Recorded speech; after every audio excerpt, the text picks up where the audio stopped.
ছোটবেলা থেকেই আমাদের এলাকার মধ্যে মন্দির, মসজিদ, গির্জা, প্যাগোডা অলমোস্ট একই জায়গাতেই থাকে, খুব বেশি দূরে থাকে না। তো যখন নামাজ হবে তখন চেষ্টা করবেন আপনারা আপনাদের যে সাউন্ড, অতি উচ্চ স্বরে যে সাউন্ড বাজে, সাধারণত ইয়াং ছেলে পেলে যারা থাকে তারা এই কাজগুলো করে। পুজো উপলক্ষে পাড়া বা মহল্লার পাশে একটা সাউন্ড স্পিকার দিয়ে জোরে জোরে গান বাজাচ্ছে। বাট একটু বুঝতে হবে যে এই সময় যে নামাজের সময়গুলো হবে ওই সময় যাতে আমার ধর্মীয় সম্প্রীতিটা বজায় থাকে, অন্যের যাতে ক্ষতি না হয়। আমাদের কোনো ধর্মই কিন্তু আমাদেরকে এই শিক্ষাটা দেয় না যে আমি আমার অনুষ্ঠান পালন করতে গিয়ে আরেকজনকে বিব্রত করছি বা ক্ষতি করছি। প্রত্যেকটা মহল্লায়, প্রত্যেকটা বাসায়, প্রত্যেকটা বিল্ডিং এ দেখা যাবে যে কিছু বয়স্ক মানুষ থাকবেন যারা অসুস্থ। উচ্চ স্বরে এমন কিছু করা যাবে না বা এমন কিছু করবো না যেটা আমার জন্য আনন্দদায়ক, অন্যের জন্য বেদনাদায়ক। তো এই জিনিসটা যাতে আমরা বজায় রাখি। ঢাকের ব্যবহার, অন্যান্য যে কার্যক্রম, সেটা ইট ইজ ওকে। শাখার ব্যবহার আপনারা যেটা করবেন সেটা কোনো সমস্যা নেই, ফাইন। বাট এই ডেস্কের এগুলো বাজানোর ব্যাপারে আপনারা একটু অবশ্যই, আমি আপনাদের সজাগ দৃষ্টি কামনা করি। এবং রাত্রিকালীন স্পেশালি মানে এগুলো ইয়াং যারা হবে সাধারণত রক্ত গরম আনন্দ উৎসব করার জন্য করছে, একটু বুঝাতে হবে। আপনারা যখন আসবে মন্দিরে বা ইয়া করবে তখন এটা আপনারা একটু বুঝাবেন যে অন্যের কে ক্ষতি করবে, অন্যকে বিরক্ত করে কিন্তু নিজের উৎসব পালন করাটা বেসিক্যালি কারোর জন্যই কামনীয় নয়। তো এই জিনিসটা যাতে আমাদেরকে বজায় থাকে। মিথ্যা গুজব এবং এই ধরনের জিনিসপত্র এগুলো থাকবেই। মিথ্যা এবং গুজব না থাকলে আপনার এই চলমান সময়ে স্বার্থান্বেষী মহল যারা থাকবে তারা কিন্তু আগাতে পারবে না। এই জন্য করণীয় কি, আপনার যদি ন্যূনতম কোনো ব্যক্তিকে দেখে সন্দেহ হয় যে ওনার চালচলন সন্দেহজনক, ওনার কার্যক্রম সন্দেহজনক, সাথে সাথে আইন শৃঙ্খলা রক্ষাকারী বাহিনীর কাছে ওনাকে হস্তান্তর করুন। কেউ আইনকে নিজের হাতে তুলে নেবেন না। আপনাদের প্রতি আমার রিকোয়েস্ট, কেউ আইনকে নিজের হাতে তুলে নেবেন না।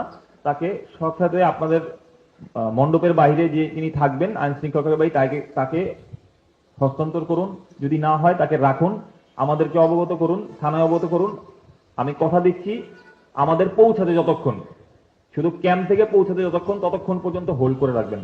বাট কোনো বিষয় নিয়ে মারামারি, ঝগড়া বিবাদ, ফ্যাসাদ, একটা ঘটনা তৈরি হয়ে যাওয়া, হাইপ হয়ে যাওয়া, এইসব জিনিস যাতে আমাদের মধ্যে না হয়। আমি আবার বলছি, অনেকে হয়তো চেষ্টা করতে পারে যে একটা সিচুয়েশন তৈরি করে কোনো মতে এই জিনিসটাকে একটা হাইপ তৈরি করা যায় কিনা, ভাইরাল হওয়া যায় কিনা, এই জিনিসটা সুযোগটা যাতে আমরা না দেই। আমরা যদি খারাপ ব্যক্তিকে খারাপ কাজ করার সুযোগ দেই, উনি এটা আরো করবেন। কারণ মনে রাখবেন, অনেকের জন্য এটা টাকা কামাই করার একটা রাস্তা। ভাইরাল হয়ে বা একটা চটকদার কথা বলে কাজ করা তার জন্য একটা ব্যবসা। বাট আপনার এবং আমার জন্য কিন্তু এটা ব্যবসা না।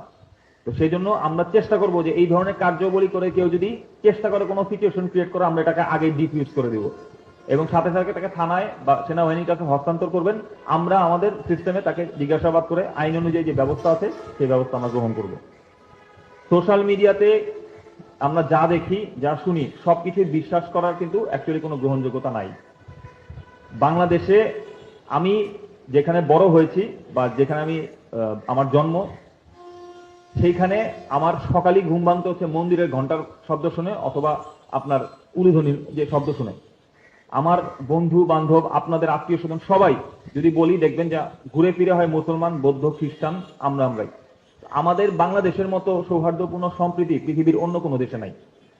এটা পসিবল না। আমাদের কোনো সময় এই সংখ্যালঘু, সাম্প্রদায়িকতা, এই সমস্ত কথাবার্তা আমাদের বাংলাদেশ সেনাবাহিনী, আমরা গভীরভাবে বলি, আমাদের বাংলাদেশের মানুষের ডিকশনারিতে এই সাম্প্রদায়িক কথাবার্তা নাই।